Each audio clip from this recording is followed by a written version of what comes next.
here today in the town of Estill Springs, Tennessee, to interview Mr. Floyd Allen Reedy, 97 years young. You look amazing, Mr. Reedy. Thank you. We want to learn all about your service in Korea. Thank you for participating in our interview today. Can you start by telling us your full name? Floyd Allen Reedy, And when were you born? February the 6th, 1929, And what town were you born in? Fremont, Virginia. Who were your parents? Clyde Everett Reedy, Flora Deal Reedy. What were their occupations? School teachers. Oh, I like that. So you were born just at the start of the Great Depression. Tell me how that impacted your family. Well, it impacted all people, I think. The teachers at that time were making maybe $30 a month. My mother was a grade school teacher. My father ended up as a principal of high school. But as everything developed, I guess you would say, we had a pretty good life. Wonderful. Did you have siblings? Do I have siblings? Yes. I have 4 sisters. I had 4 sisters. Were they older or younger? One was older, 3 younger. Tell me about your schooling.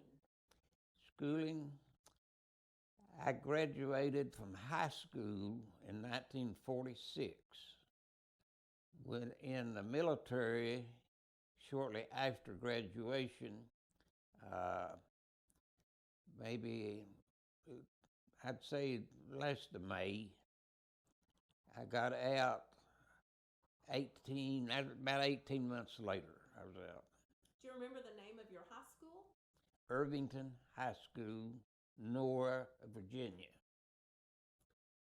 So which branch of the military did you serve? I was in the Postal Service at the end, which was the regular Army at that time.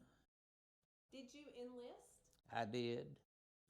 Why did you choose that specific branch of the military? At that time, I didn't have it was to go into the Air Force, you had to enlist for a longer period of time. I went in for 2 years, and it's automatically just in the regular Army. Did you receive any specialized training? Basic training, maybe, as to how to be a soldier. Where was your basic training? Fort McClellan, Alabama. Fort McClellan. And somewhere along the way, you had an aptitude for the postal work. Is that how you came to? My mother had a rural. She was a school teacher, but before that, she ran the country post office.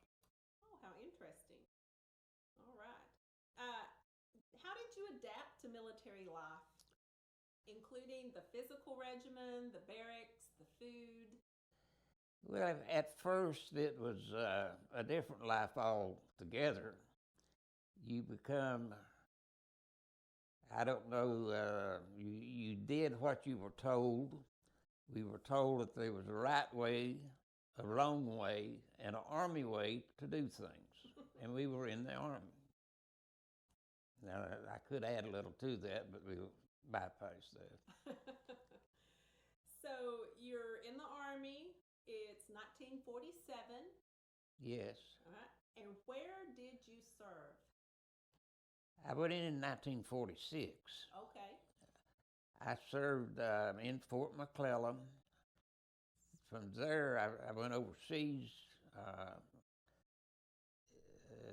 The latter part of 46 to Korea, become a soldier in the 7th Infantry Division, which was headquartered in Seoul.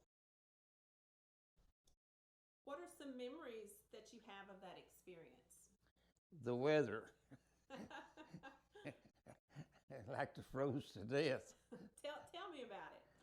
Well, we had regular GI issued uniforms and so on from Alabama weather to 40 below zero weather, and you stayed cold no matter what you had on. You were cold because of the weather. That's a miserable feeling, isn't Well, it? it was cold, yeah. Did you experience frostbite? I was examined once, yes, my right leg. Tell me about how that came to be. Were you on patrol? We were on guard duty Guard duty? at that time. The weather was winter weather in Korea, and we had on all the clothes that we had, and it was cold. Froze. Did you ever experience frozen food? Did your food also freeze? Well, not really now, not in the mess hall. Mm-hmm. But it was cold going to and from the mess hall. We had a lot of, at first, our food was really a lot of greasy food, Mm-hmm. hot, greasy food, watery food. But the food improved after a certain period of time. Oh, that's good. What kinds of friendships and camaraderie did you form while serving, and with whom? Well, really, I met a lot of people, friendly people from the area I was from, and as time went on, I kept in touch with some of those people for so many years. I don't have any now, but I did keep up with a lot of people I served with. How did you stay in touch with family and friends back home? Well, we wrote letters. That was the only mail we had. The only way we had of sending anything back home was with a letter. And did you enjoy receiving letters from home? Were you able to receive letters? Oh, yeah, yeah. Did you keep them? Well, not really didn't keep them, but I remember reading them. So, working in the Postal Service, you were also, you had a front row seat in ensuring that everyone was getting their mail. Right. I feel like that was probably a very important part of keeping up morale. Well, it was. It was. Now the post office was different. That was in Sewell. Mm-hmm. On the parallel, it's altogether a different life. Mm-hmm. Did you serve on the parallel? Yeah. Mm-hmm. Tell me about it. Well, I first went into the 7th Infantry Division, F Company, where we were on the river. I don't remember the exact name of the river, really. But there were 3 companies up there, and all we did was pull guard duty on the parallel. Mm-hmm. The parallel at that time was being surveyed by the United Nations, which the people doing the work were civilians working for the military from Europe. There were people there from different places, different countries. Mm-hmm. So, what did you do for recreation when you were off duty? That's the only recreation I remember having there. We had one pool table, and we played volleyball outside. So, you were in Korea 1947. I went in 1946, 47. Okay. So, you were able to experience Korea just before the outbreak of the Korean War. Can you describe what you saw? What are some images that stand out in your mind? Well, really, at that time, Korea was a very poor place. Their food was altogether different. A lot of it was based on rice. And in the city of Seoul, you had certain areas that was more populated than others. But the attitude toward the people, we were told not to associate too much with them. Would you describe, how would you describe their homes? Well, the homes was, you had, say, 3 or 4 generations of a family living in the same home. Mama son, whose son, daddy son. But the ground floor would be probably a dirt floor with straw on it or something of that nature.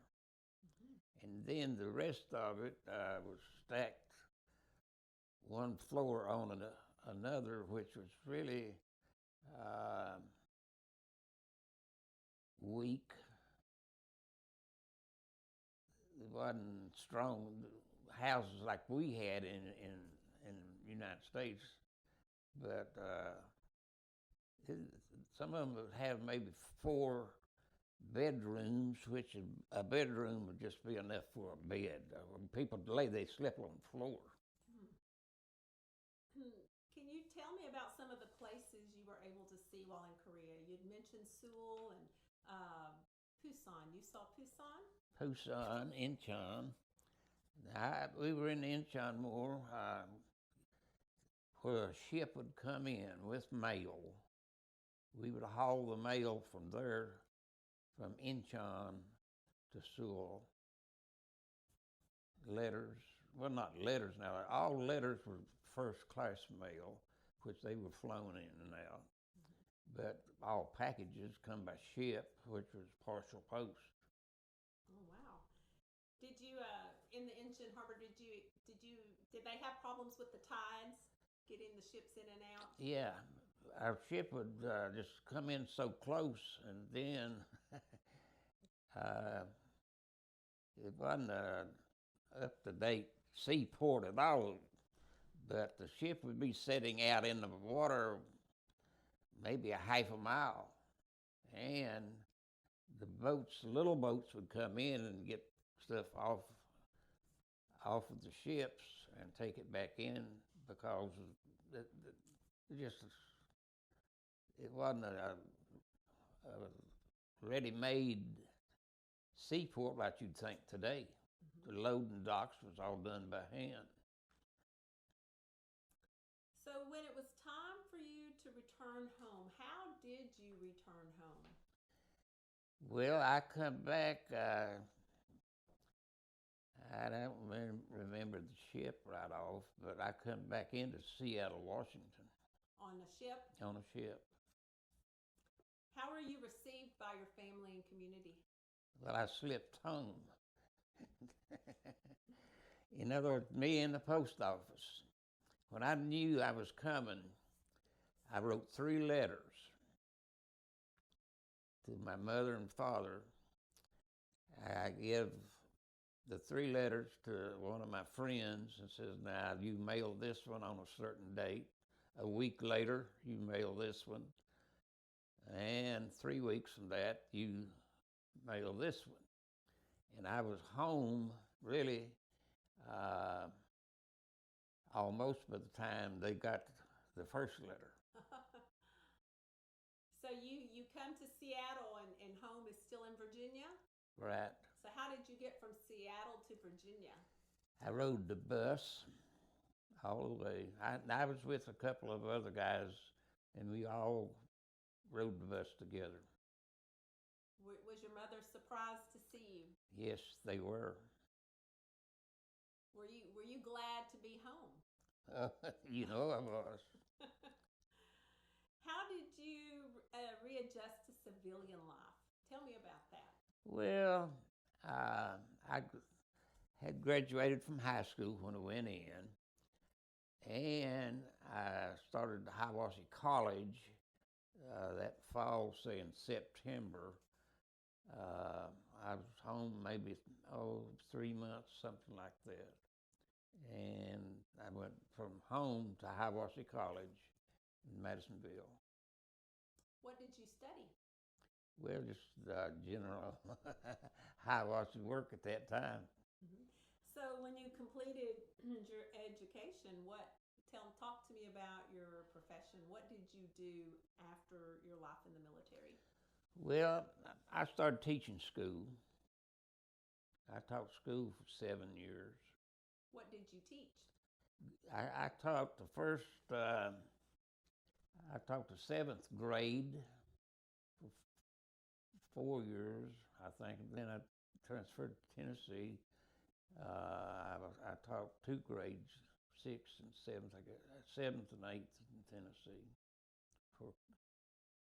I taught school altogether 6 years. So at that point, the Korean War was underway. Did y'all talk about that much in your classroom? Not really. Not really. What do you feel like the community was aware of what was going on? The Korean War wasn't discussed as much as World War II because World War II was bigger and more people involved in it than the Korean War. Mm-hmm. Are you a member of any veteran organizations? No. So, your experiences in the military and in Korea, how did those experiences affect your life? Well, you learn a certain discipline in the military that you did what you was told, and you learn to respect the flag. You saluted the flag. You saluted the senior officers and all of that. You learn to do what you were told. What are some life lessons that you learned from your military service? Patriotism, obviously. Right. Mm-hmm. You, as I say, you learn to follow orders. Mm-hmm. What message would you like to leave for future generations who will hear this interview? Well, I just like to say that serving in the military helped you to grow up overnight. You are learned to do as you're told and to respect your leaders, your bosses, and what have you. Is there anything that you would like to discuss that I have not asked? Well, not necessarily. Are you proud of your service? Well, yeah, I'm glad I went in when I did, really. Mm-hmm. Thank you so much for participating and allowing us this time. We really appreciate it, and it was such a pleasure getting to know you and to hear your story. Well, We thank you for your service. Thank you. And it was a pleasure to meet you, Mr. Reedy. Okay, thank you.